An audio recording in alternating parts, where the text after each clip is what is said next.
Movie की शुरुआत होती है आलियाबाग फॉरेस्ट में एक गोंद उपजाति के बस्ती से, जहाँ पर एक आदिवासी बच्ची जिसका नाम मल्ली है वो गाना सुनाकर एक अंग्रेज औरत की हाथ में पेंटिंग बना रही होती है। तब भारत में ब्रिटिश राज चल रहा है। उस औरत के पति तभी जंगल से शिकार करके वहाँ पर वापस आता है और वो ब्रिटिश औरत उस बच्ची का किया हुआ पेंटिंग दिखाती है और उसे अपने साथ रखने के लिए कहती है। उसके पति स्कॉट जो अंग्रेजों की गवर्नर होते हैं, उसके चेले एडवर्ड को उस बच्ची के माँ बाप को कुछ पैसे देने के लिए कह देता है और उसे अपने घर ले जाने की बात करता है। एडवर्ड बच्ची के माँ बाप को 2 कॉइन देता है, लेकिन गांव वाले सोचते हैं कि ब्रिटिशर्स ने बच्ची के टैलेंट यानी प्रतिभा को देखकर ये पैसा दिया है, लेकिन रियलिटी कुछ और होता है। एक्चुअली स्कॉट ने उन पैसों से बच्चे को खरीद कर ले जा रहा है। बाद में बच्ची की माँ को इस बात का पता चलता है और उसे वापस लाने के लिए अंग्रेजों से बहुत रिक्वेस्ट करती है, लेकिन स्कॉट के इशारों पर बच्ची की माँ को उसी के सामने मार दिया जाता है। इधर दिल्ली में एक पुलिस हेडक्वार्टर के बाहर लाला लाजपत राय के अरेस्ट के अगेंस्ट में देश के बहुत सारे फ्रीडम फाइटर प्रोटेस्ट कर रहे हैं और वो लोग पुलिस स्टेशन के अंदर पत्थर फेंकता हुआ दिखाई देता है।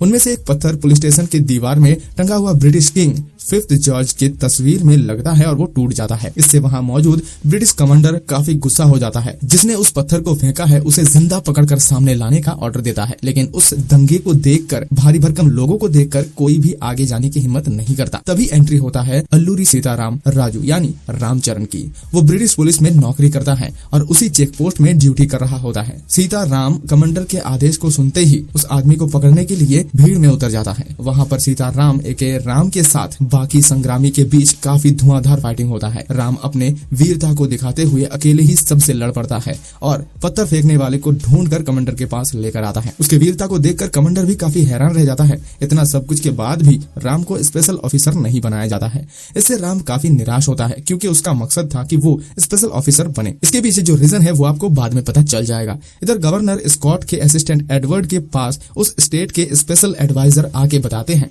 कि स्कॉट और उसकी बीवी जिस बच्ची को उठाकर यहाँ लेकर आया है वो गोंद उपजाति का सदस्य है। गोंद लोग नॉर्मली बहुत अच्छे होते हैं, लेकिन अगर उनमें से कोई उससे अलग हो जाता है तो वो उस सदस्य को वापस पाने के लिए किसी भी हद तक जा सकता है और उस प्रजाति के लीडर काफी खतरनाक भी है। एडवाइजर कहता है कि मल्ली को इमीडिएटली उसके घर भेज दिया जाए, नहीं तो गोंद के लीडर कुछ भी कर सकता है, चाहे वो स्कॉट को मारना ही क्यों न पड़े। इस बात पर एडवर्ड एडवाइजर का मजाक उड़ा देता है और वहाँ से उसे भगा देता है। दूसरी तरफ गोंद उपजाति के लीडर कोमाराम भीम यानी जूनियर एनटीआर का मूवी में फर्स्ट एंट्री होता है। भीम कई दिनों से उनके कुछ साथियों के साथ जंगल के कुछ जानवर को जिंदा पकड़ने का काम करते हैं। इसका क्या रीजन है ये भी आपको बाद में पता चल जाएगा। उस दिन वो एक हाइना पकड़ने के लिए जाल बिछाता है, मगर उस जाल में शेर फंस जाता है और भीम उस शेर से अकेले ही लड़ पड़ता है। फिर भेष बदल कर दिल्ली में भीम पहुंच जाता है। मल्ली यानी उस बच्ची को स्कॉट के महल से आजाद करके वापस ले आ पाए। उनके कुछ साथी भी भेष बदल कर भीम के साथ खबर जुटाने के लिए लग जाते हैं। इधर अंग्रेज हेडक्वार्टर में खबर आ जाता है कि स्कॉट को मारने के लिए और उस बच्ची को बचाने के लिए गोंद उपजाति के कुछ लोग दिल्ली में आ चुके हैं, वो भी भेष बदल कर। तभी स्कॉट के वाइफ पुलिस ऑफिसर से कहते हैं कि जो भी उस गोंद आदमी को पकड़कर लेकर आएगा उसे स्पेशल ऑफिसर बना दिया जाएगा। वहाँ पर राम भी मौजूद था और वो इस काम को करने का फैसला करता है क्योंकि उसका भी मकसद स्पेशल ऑफिसर बनना है। राम प्लान बनाता है कि आम लोगों में घुल मिल जाएगा और उस बंदे को पकड़कर लेकर आएगा। राम अपने इस मिशन के लिए स्वतंत्र संग्रामियों के एक मीटिंग में बैठा हुआ है भेष बदल कर और अचानक से सबके सामने स्कॉट को मारने का प्रस्ताव रख देता है। तभी उस सभा में मौजूद भीम के एक दोस्त राम से आकर पूछता है कि क्या सच में स्कॉट को मारना मुमकिन है, क्योंकि स्कॉट उन लोगों के साथ काफी अत्याचार कर चुका है, इसलिए वो और उसके भाई भी स्कॉट को मारना चाहता है। राम समझ जाता है कि ये उसी गोंद उपजाति के लोग हैं। राम तब उससे कुछ कहता नहीं है, वो उससे भाई से मिलने का प्लान बनाता है और वो दोस्त भीम से मिलाने के लिए राम को लेकर जाता है, लेकिन रास्ते में पता चल जाता है कि राम एक पुलिस वाला है और इसलिए वो बीच रास्ते से भाग जाता है। फिर भीम को एक बाजार में सब कुछ बताता है कि क्या क्या हुआ उसके साथ। भीम उससे कुछ दिनों के लिए छुप जाने के लिए कहता है। इधर ब्रिज के ऊपर एक ट्रेन एक्सीडेंट होता है और उसका इंजन नीचे नदियों में गिर जाता है। ठीक वहाँ पर भीम और राम दोनों ही खड़े होते हैं। तभी राम और भीम दोनों मिलकर उस बच्चे का जान बचा लेता है।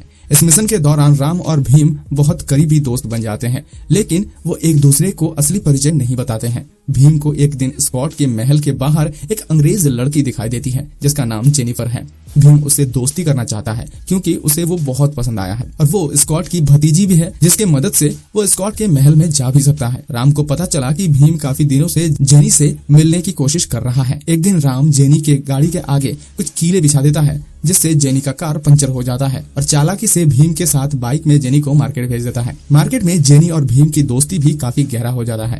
साथ ही भीम को पता चलता है कि मल्ली स्कॉट के महल में ही रहती है। जेनी मल्ली के लिए ही कुछ कपड़े खरीदने के लिए मार्केट आई हुई है। भीम ये सुनकर मल्ली के लिए गोंद लोग जैसे चूड़ी पहनते हैं वैसे ही चूड़ियां बनाकर जेनी को देता है और कहता है कि ये उसे दे देना। जेनी को ये बात काफी अच्छी लगती है और भीम को उसी दिन एक पार्टी में इनवाइट करता है। जेनी वापस आकर मल्ली को वो चूड़ी देती है जिसे देखकर मल्ली को घर का याद आने लगता है। वो काफी भावुक हो जाती है और जेनी को गले लगा लेती है। इधर भीम राम को भी जेनी के बारे में बताता है और पार्टी में जाने की इनविटेशन भी दिखाता है। राम काफी खुश हो जाता है और भीम को वेस्टर्न ड्रेस में सजाकर उनके साथ पार्टी में ले जाता है। उस पार्टी में दोनों डांस करके सभी इंग्लिशमैन को चुप करा देता है। जेनी भी भीम से और भी ज्यादा इम्प्रेस हो जाता है और उसे अपने घर कॉफी पीने के लिए बुलाती है। भीम इसी मौके का इंतजार कर रहा था क्योंकि वहाँ पर मल्ली रहती है तो वो मल्ली से डायरेक्ट मिल पाएगी। वो तुरंत राजी हो जाता है। राम भी खुश हो जाता है इस बात को सुनकर। भीम और जेनी गाड़ी से जेनी के घर यानी स्कॉट के महल के लिए निकल पड़ता है। तभी राम जेनी के गाड़ी में एक पेंट देखती है, एग्जैक्टली सेम पेंट भीम के उस दोस्त के फिंगर में देखा था। राम को पता चल जाता है कि वो कहाँ पर काम करता है क्योंकि वो उसे बहुत दिन से ढूंढ रहा था और इसीलिए तुरंत गैराज में जाकर उसे पकड़ लेता है और उस बंदे को टॉर्चर करके उसके भाई का नाम और पता पूछने लगता है। लेकिन काफी टॉर्चर झेलने के बाद भी वो राम को कुछ भी नहीं बताता है और चालाकी से एक सांप द्वारा राम के ऊपर अटैक करवा देता है। सांप के काटने से राम मरने वाले होते हैं,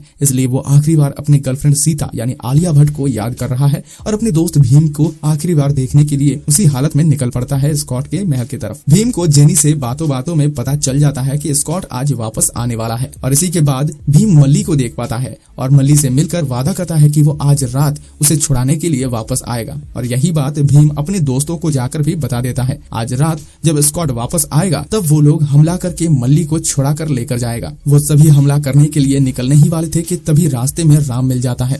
राम का हालत देखकर भीम उसे वापस अपने घर लेकर जाता है और देखता है कि उसे सांप ने काटा है और कुछ ही देर बाद वो मरने भी वाले हैं। क्योंकि भीम जंगल में रहता है इसलिए उसे इसका इलाज पता होता है तो भीम दवा बनाकर राम को बचा लेता है। लेकिन फिर भी राम काफी वीक हो चुके हैं और इसलिए उसे रेस्ट करने के लिए भीम उसे अपने घर लेकर जाता है।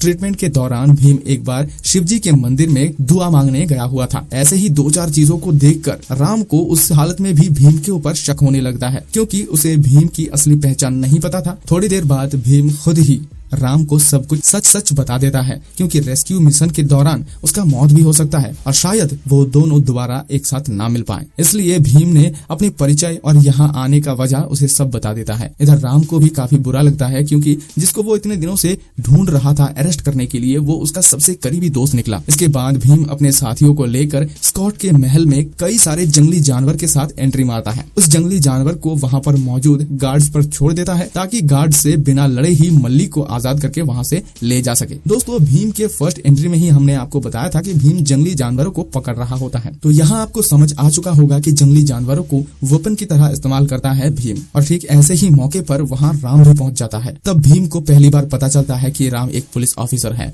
और अंग्रेजों के लिए काम करता है। वो भी हैरान हो जाता है। राम भीम को अरेस्ट करना चाहता है क्योंकि अगर वो उसे पकड़ ले तो वो स्पेशल ऑफिसर बन जाएगा जो उसका मकसद है। लेकिन दोनों ही अपने अपने मकसद के लिए एक दूसरे के खिलाफ हो जाता है और दोनों के बीच पहली बार काफी धमाकेदार लड़ाई होता है। आखिर में स्कॉट जब मल्ली के सर पर बंदूक उठाता है तब जाके भीम सरेंडर करता है। भीम के अरेस्ट होने के बाद राम को स्पेशल ऑफिसर बना दिया जाता है और शूटिंग प्रैक्टिस करते करते वो अपने बचपन के दिनों को याद करता है जब गाँव वालों को राम के पिता वेंकट राम राजू यानी अजय देवगन अंग्रेजों के खिलाफ लड़ाने की ट्रेनिंग दे रहे थे। वेंकट भी एक अंग्रेज सिपाही थे लेकिन एक दिन हिंदुस्तानी के ऊपर एक दर्दनाक अत्याचार को देखकर वो कुछ गोली और बंदूक लेकर अपने गांव भाग जाता है। सबको ट्रेनिंग देने लगता है। एक दिन वेंकट को पता चलता है कि उसके बेटे राम का बंदूक का निशाना सबसे अच्छा है। उसी वक्त अंग्रेजों का बहुत सारा सिपाही वेंकट को मारने के लिए आए और उनके ऊपर अटैक कर दिया। गाँव में सिर्फ वेंकट के पास ही बंदूक था इसलिए वो सबको सुरक्षित जगह भागने के लिए कहते हैं और खुद अकेले अंग्रेजों से लड़ने के लिए पहुंच जाता है। लेकिन इसी दौरान दौरान राम के पिताजी घायल हो जाता है